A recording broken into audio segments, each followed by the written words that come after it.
You know the vibes.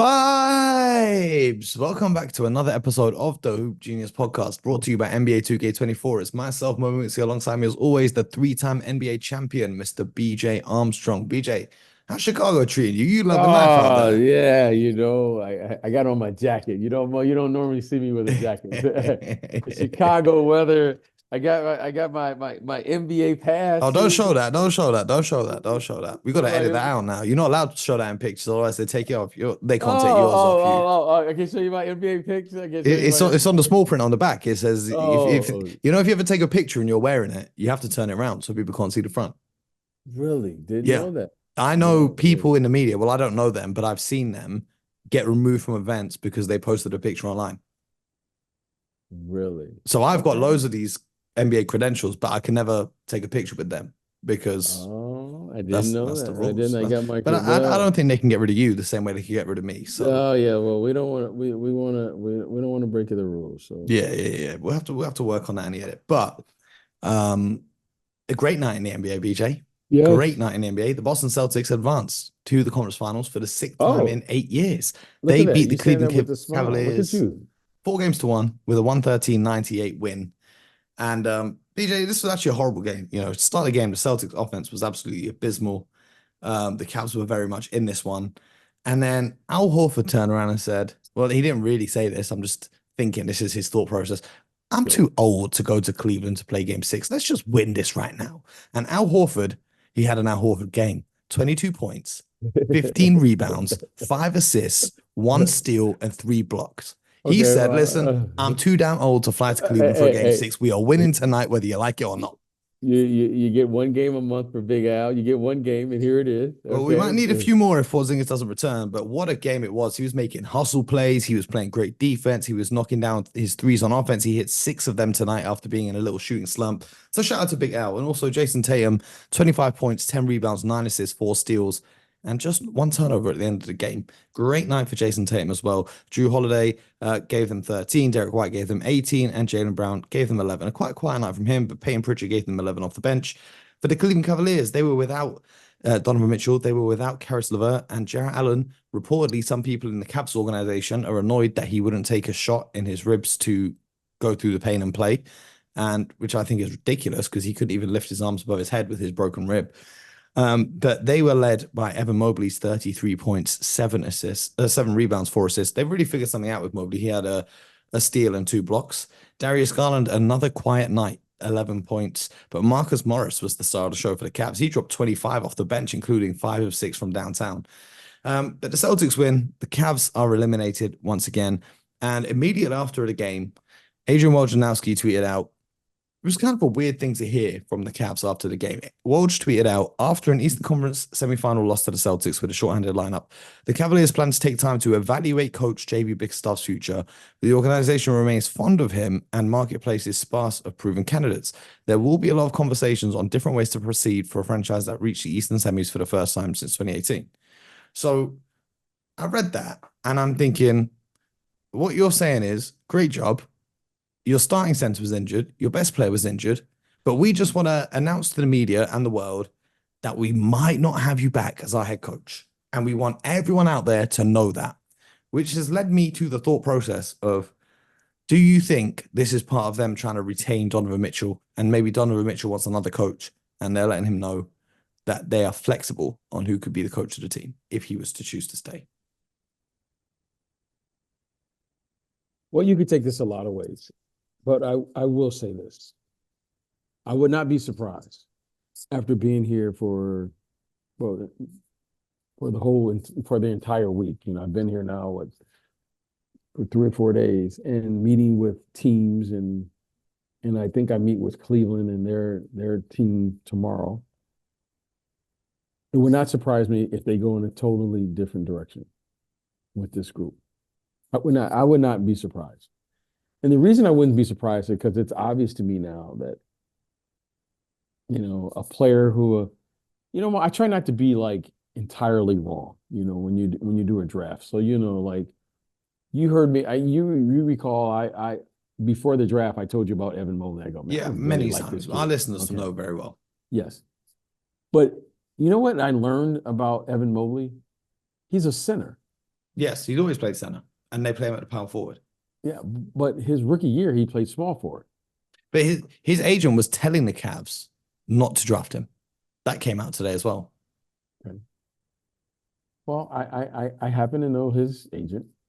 I happen to kind of know the story, but it's obvious to me that he is a center. Now, this kid came in and did a terrific job as a small forward because if you recall, Lauri Markkanen was there as the power forward. Then he's been playing the power forward position, and then they get Donovan Mitchell, and he's kind of just. But this series, if there's one positive that I learned, was that if you're going to get the best of Evan Mobley, who, as you know, I'll say it again, if you're going to win, he's got to be your best player. Okay. He's a center. I mean, a guy can get you 33 points at the center position with a skill set where he can do the following. He can shoot threes. He can block shots. He can rim protect. He can dribble the ball. He can do a lot of different things. Now, there aren't a lot of centers who can provide what he provides. And I'm thinking, if I were them, I would probably look to build around that. I would look to build around that because if he is a center, that changes the direction of your team. Like that changes what you're going to need at the forward position. That changes kind of how you want to play it from the guard position. Because he could be an elite or different type of center that's kind of different than every other center. I mean, And we've seen some stuff from him in this playoffs that a lot of people didn't expect. I mean, he was doing this against the Celtics. I mean, they're arguably the best team. Well, record-wise, they were the best team. They're the best team in the East. Match up. Yeah, they're the best team in the East.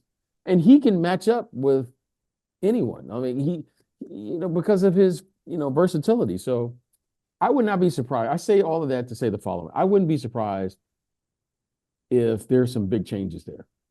Just because Evan Mobley, I mean, a guy gets you 33 points on a rookie scale deal. That's pretty good, Mo. I'm feeling pretty good about myself in a lot of ways. And he did this in the second round. And he didn't play the center position literally. I mean, he wasn't a full-time starter. So I just think there's a lot of positives in what I saw. And this makes sense to me that they would probably announce something like this because this kind of letting me know that they could be going in a different direction from this point moving forward. Well, what's interesting is in that 2021 draft, the Oklahoma City Thunder made multiple offers to the Cleveland Cavaliers to get that third pick so that they could have Evan Mobley. And that year, of course, they ended up taking Josh Giddey with the 6th pick. And they actually drafted Alperen Sengun with the 16th pick, which was the pick from Boston. But they then traded the rights to that pick to Houston. But the OKC Thunder could have done with Evan Mobley tonight as they lost at home.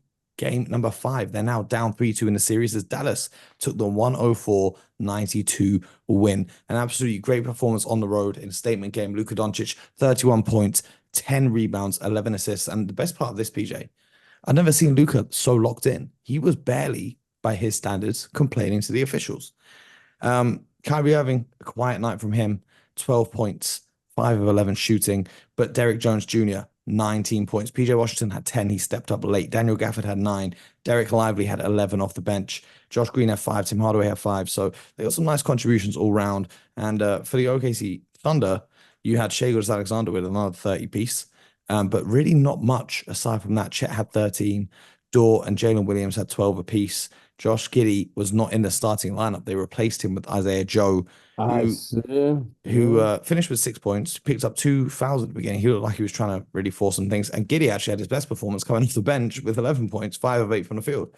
But yeah, the Dallas Mavericks rolled through this one. What are your thoughts? Do you think Dallas closed it out at home? I think they're very capable. And,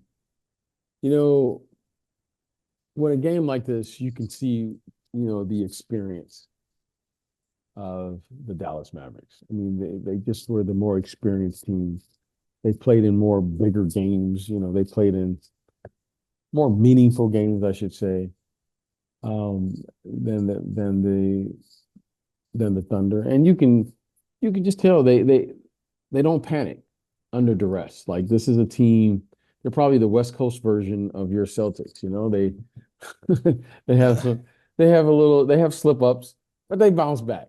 So I think they're capable. I think Luka's focus was terrific.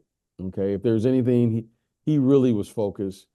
Maybe it was the fresh cut, as you like Yep, to yeah, say, the that fresh, always helps. He was warming up in the new Luca threes, which are pretty yeah. nice as well. But I just think he's a big time player, and But he really stepped up tonight. Luca has the experience. If they win, that this will be his second conference final in 3 years. Kyrie's obviously a champion, but Gafford and Washington have really got no experience playing in these big games. Derek Jones Jr. has bounced around the league a little bit. Derek Lively off the bench as a rookie. Jaden Green and Josh Hardy are still young players. But there was a few things that are interesting to me. Dallas really dominated the paint in this game, and their defensive scheme, they essentially just keep like Lively or Gafford, their rim protector, under the basket, and they let the other four guys rotate out to the shooters, and they did a great job tonight. But OKC kept trying to force things at the rim, and it wasn't the best strategy. Oftentimes they had open shooters and they didn't kick to them. But there's one thing that I have to address, PJ. Yes. Now, I'm a huge fan of Shai Gilgeous-Alexander. He's Okay. masterful in the mid-range. He's an Okay. MVP candidate, all of this. We spoke previously about his flopping. Brother, it's the NBA playoffs. Please give it a rest. And the one thing that annoys me the most in this series is Lou Dort.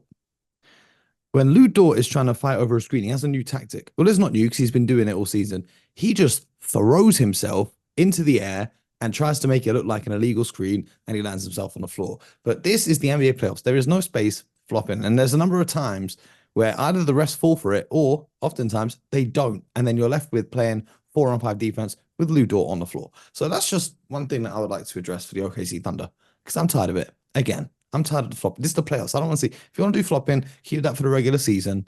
Go get your flops. Go get your free throws like Embiid and whatever. This is big boy basketball. This is the NBA playoffs. Okay, and we're moving right along. I mean, I'm just saying. I'm just saying. I'm just saying. And the one Yeah. thing that the Dallas Mavericks would need to clear up in this game is they had, and it's funny you say they're the West Coast Celtics. They had 14 turnovers in comparison to just 6 to the Thunder in a game that they won by 12 points. If they clean up their turnovers, I think that they can win Game 6 pretty convincingly at home and move on to the conference finals. But BJ, here's the thing: the conference finals. Who's going to be making it there from the Denver Nuggets or the Minnesota Timberwolves? Because the Nuggets lead 3 games to 2. They're going into Minnesota where they've won 2 games tonight to try and close out the series. Yeah, You think the Joker the gets it done? Nuggets. I really do. And now he has 2 games to win one now. Yes. Yeah, I think that's going to be very, very nearly impossible to beat him 2 games in a row. Nearly impossible. If anyone could do it, I think Anthony Davis. Anthony Edwards. Anthony Davis is busy enjoying Cancun, my brother. Oh, stop it. Anthony Edwards is very capable.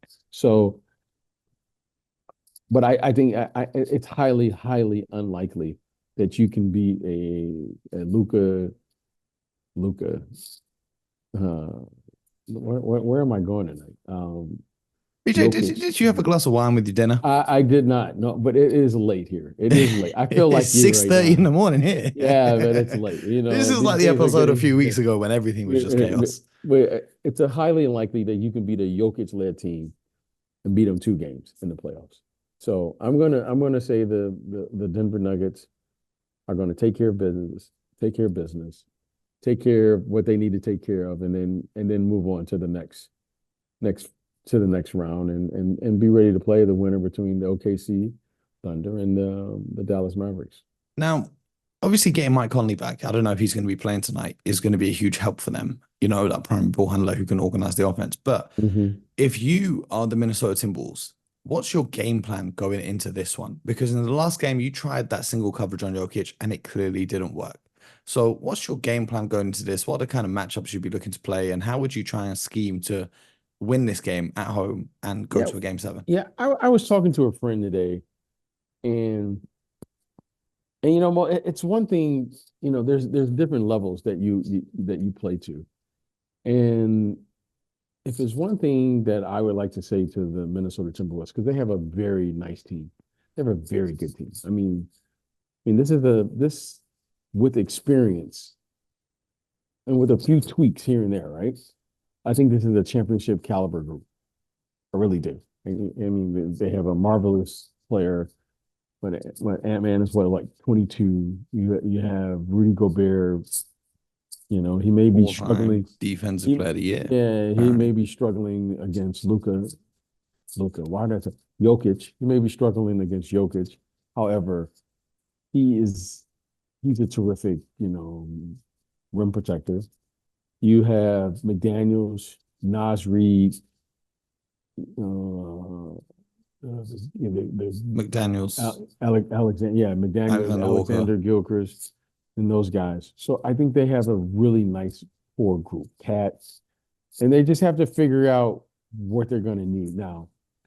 Um, Mike Conley's getting up there in age, so I think they're going to have to address at some point that position here. But I think Conley is capable.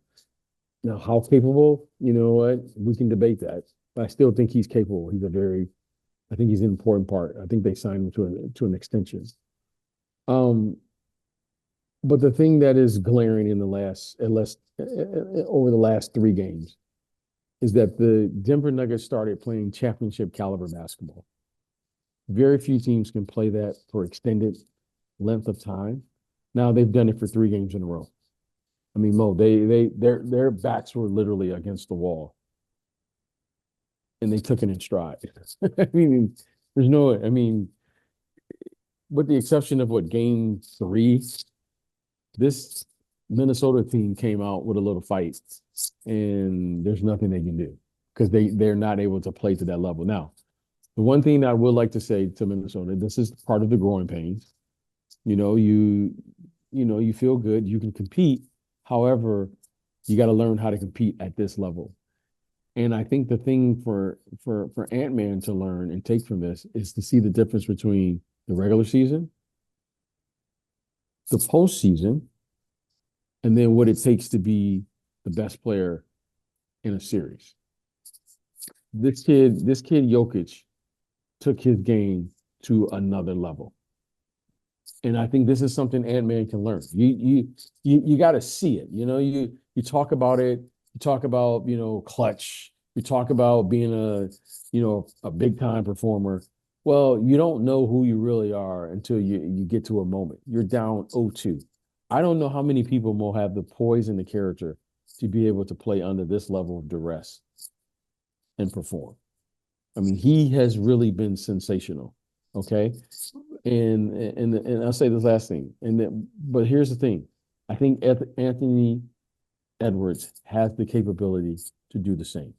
Yeah. But it's going to take time to get there. But this will be a good lesson for him. I mean, this kid Jokic, this is one of the most impressive series I've seen. I mean, you go from losing the first 2 and you can win the next 4. Yeah, if they win tonight, yeah. If they win tonight. I mean, and you're doing this against a top 5 player, okay? You're not doing it just against anybody. This top 5 player, and if I remember correctly, this is the best defensive team in the league, right? Yeah, the Timberwolves are the number 1 defense. Yeah. So, I mean, this is an amazing, amazing accomplishment for their entire team, but in particular, Jokic. Mm-hmm. Absolutely. Well, Anthony Edwards did it in game 3. He had 44 points, but game 4, the defensive scheme of the Denver Nuggets completely shut him off, just throwing multiple defenders at him.